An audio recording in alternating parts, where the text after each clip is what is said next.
Hold on a sec. My fever was raging, my vision cloudy, my voice weak. I tried to get his attention, hoping he'd stick around. But all he did was shoot me a dismissive smirk. Gesturing towards me, he said with a touch of arrogance, "Sorry, but I've got a trip with a friend starting today." "I'm in bad shape. If you take off, I won't be able to fend for myself." "That's on you. You did this to yourself." "I can't even..." "Just get some rest while I'm out." And just like that, he was out the door, suitcase swinging, whistling a tune. My heart felt like it was splintering. He's bailing for a vacation while I'm laid up like this? Isn't the whole marriage thing about having each other's backs? I'm in both physical and emotional agony. With the little energy I had left, I reached out for help, and the outcome was startling. My name's Leah, and I'm 29. Ever since I was a kid, I wanted to help others, so now I'm a nurse at a university hospital. Nurses don't perform surgeries like doctors do, nor do they diagnose diseases. Our roles are specific and limited. But without nurses, hospitals wouldn't run. We care for patients within our scope, aiding in their healing. While we might not be in the limelight like doctors, nurses are vital. I took pride in being a nurse. Another perk of this profession was bonding with two close friends during nursing school. First up is Anna. She's the very definition of sweet, both in looks and nature. I'd often think how patients would be smitten by her, because even I, a woman, find her delightful. Then there's Sandy. She's like the big sister in our trio, always playing peacemaker between Anna and me. She was a star student, and now has a position at a prestigious hospital. Getting to know them enriched my life in ways I can't express. They've been a driving force behind my determination as a nurse. But there's another driving factor in my career. My husband, Nathan. Our paths crossed during a group outing arranged by a colleague from the same hospital. Sparks flew instantly, and he took down my number by the end of the night. He was persistent, and after about 18 months, he popped the question. We've celebrated 2 anniversaries since. Even though that fiery passion from our early days might have dimmed, I was convinced I still have feelings for him. But of late, something seemed amiss. He started staying out more. It really hit home 2 weeks back.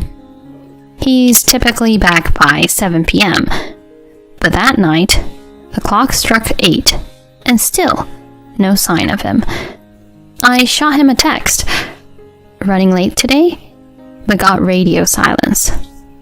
Anxiety building up, I called multiple times, only to be met with voicemail.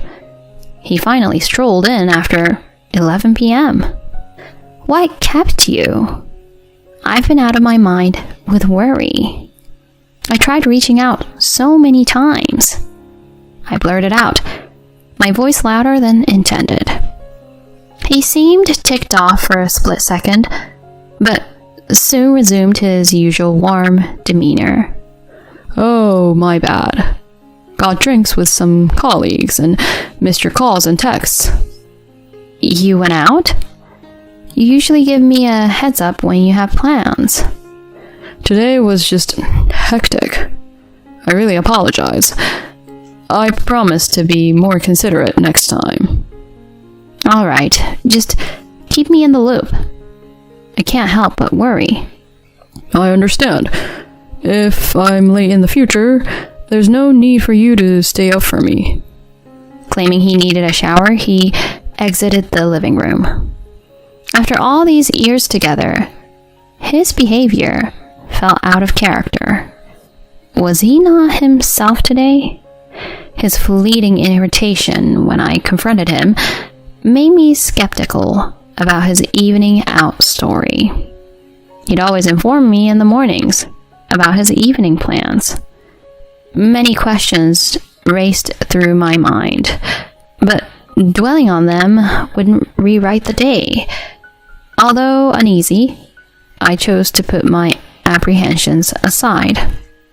It's been 2 weeks since that night, and my unease around him has only intensified. Right now it's after midnight, and he's nowhere in sight. Each time I ask, he sticks to the same excuses, out with coworkers or working late. Without any solid proof that he's being dishonest, I can't press the issue further. As the days passed, grappling with this alone got tougher. I chose to bring it up with my 2 closest friends, whom I was set to see soon. We gathered at a coffee shop, and after we ordered, I broached the subject. Actually, I've been wanting to talk about Nathan. Sandy, taken aback, leaned in and asked, "What's up? Did something happen?" Anna stayed pretty neutral, but I felt it was only fair to clue in both of them. Holding back tears, and with Sandy's reassuring hand on my back, I finally said, "Recently, he's been getting home super late. He hardly ever worked late or partied before." "So this is a regular thing now? Since when?" I paused, then answered, "It started about a month ago. He's late nearly every night now." "Almost every night? But didn't you mention his job doesn't require a lot of overtime?" "Exactly. And he's not big on alcohol. He never really got the whole after-work drinks thing. On the off chance he did go, he'd come home early." Sandy looked pensive after hearing this. Anna, in a laid-back manner, commented, "Leah, are you sure you're not reading too much into this?" "Reading too much into it?" "He's busting his butt off, both on the job and at home. He might be stressed, you know." "What do you mean? So he's coming home late every night because he's stressed?" "No, not really.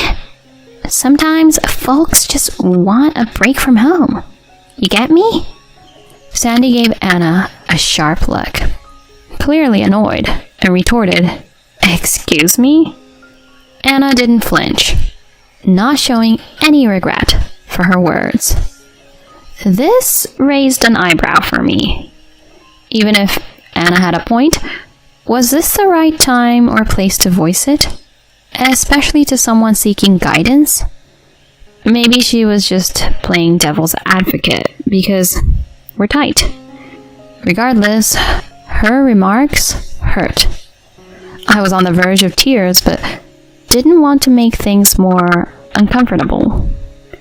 I managed a smile and said, "You could have a point." The chat soon moved to Sandy's job and Anna's latest crush, and the hours just flew by.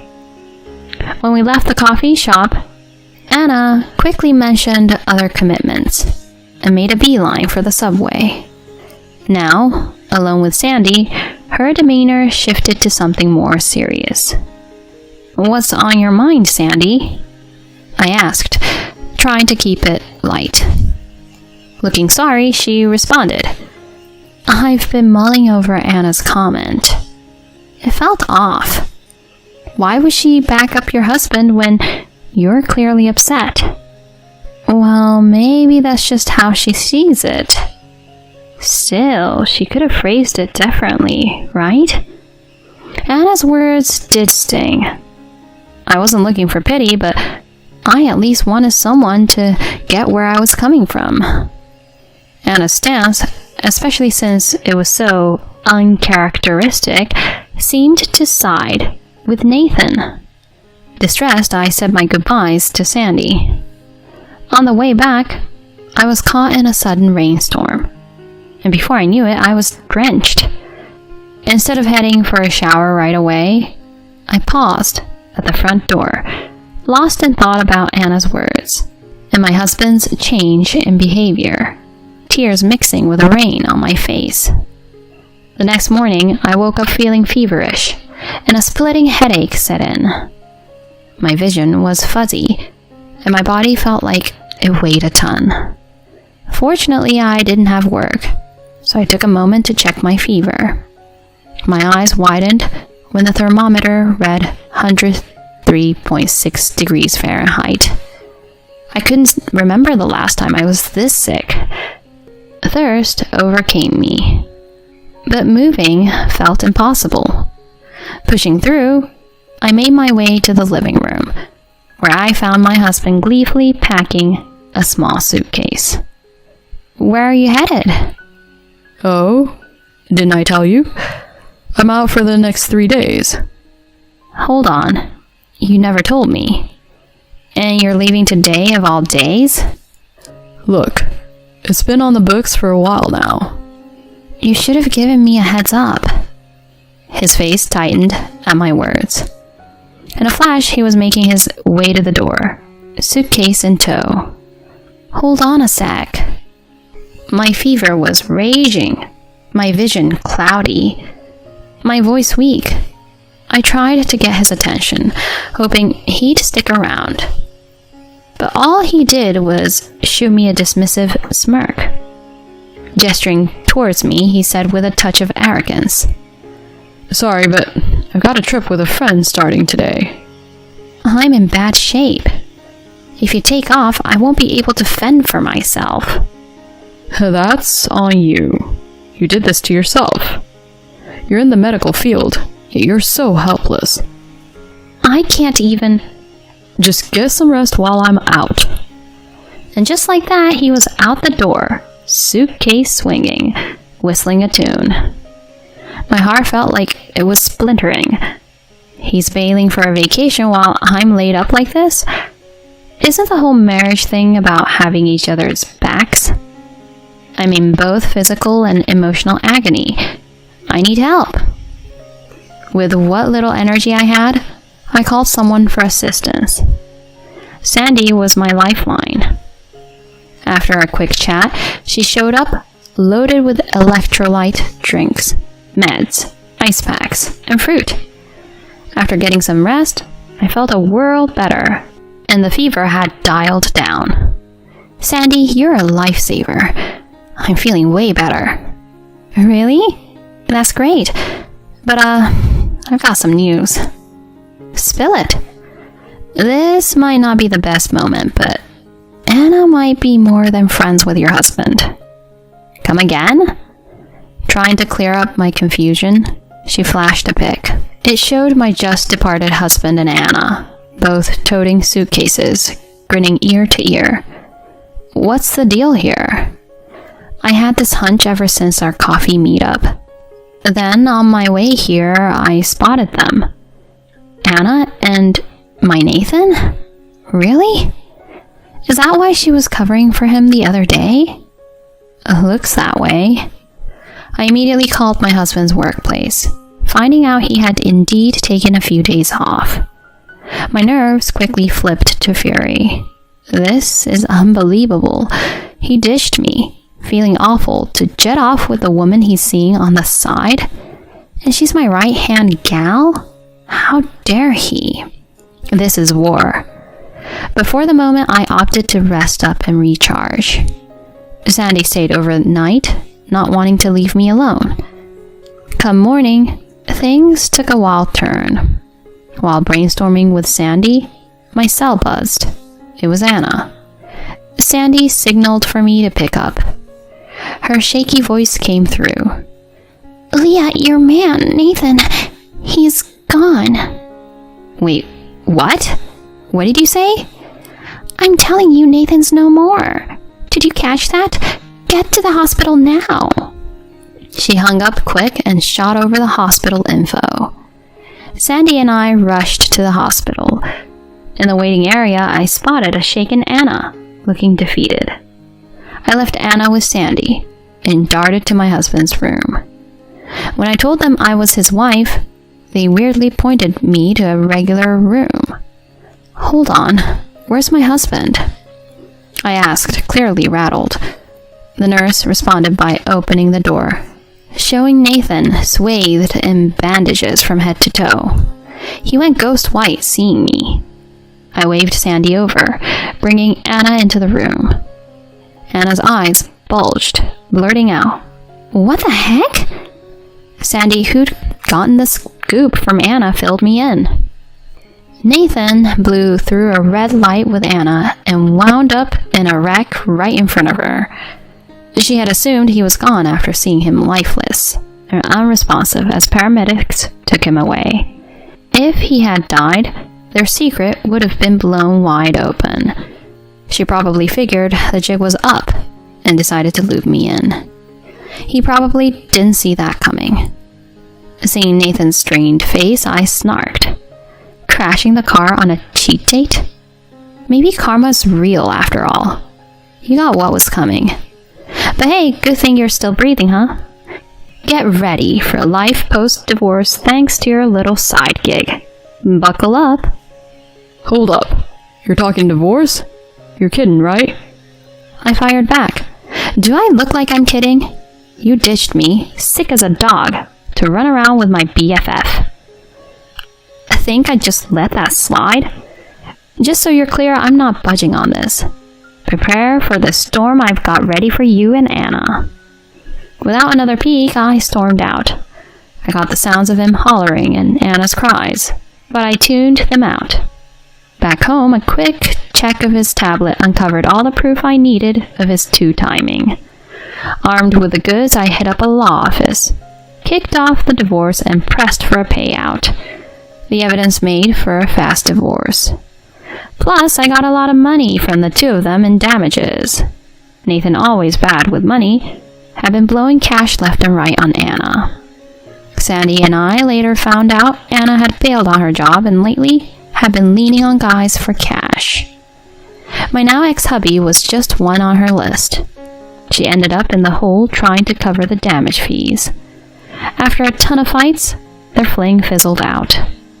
A double cross by both my husband and my bestie was a blow. But looking back, I'm glad I cut those ties. I've got to believe that to move forward. Lucky for me, I got a rock-solid friend in Sandy. After the dust settled, she shot me a comforting grin. Leah used to taw through all of this. You rock. No way. It's all you. Totally. BFFs, right? If you need anything, holler. Thanks so much. I can't thank her enough. Life's not just about family or significant others. A ride or die buddy who gets me and has my back? That's gold. If she ever needs a hand, I'll be right there. I'm committed to living my best life, so one day I can return her awesome favor.